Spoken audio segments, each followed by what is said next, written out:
So artificial மெட்டல்ல தான் first start பண்ணது. ஒரு ஐ திங்க் ஒரு 6 months ஆர் சம்திங்ல சில்வர் ஸ்டார்ட் பண்ணோம். 1 year கழிச்சு கோல்ட்ல ஸ்டார்ட் பண்ணீங்க. இப்போ நம்ம டைமண்ட்ஸ் வச்சு அந்த மாதிரி எல்லாமே பண்ணலாம். இந்த இனிஷியலி என்ன மாதிரி இன்வெஸ்ட்மெண்ட்? இனிஷியலா மேபி சம்திங் லைக் ஒரு 5K 10K அதுதான் இப்போ மேஜர் இன்வெஸ்ட்மெண்ட்டா இருக்கும் ஹோம் பேஸ் பிசினஸ்னால.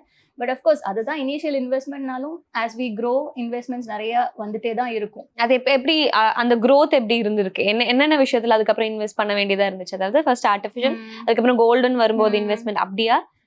இல்ல ஸோ அடுத்து பாத்தீங்கன்னா ப்ரொமோஷன், அட்வர்டைஸ்மெண்ட்ஸ், மார்க்கெட்டிங் அந்த மாதிரி நம்மளுக்கு நிறைய எக்ஸ்பென்சஸ் வந்துட்டே இருக்கும்.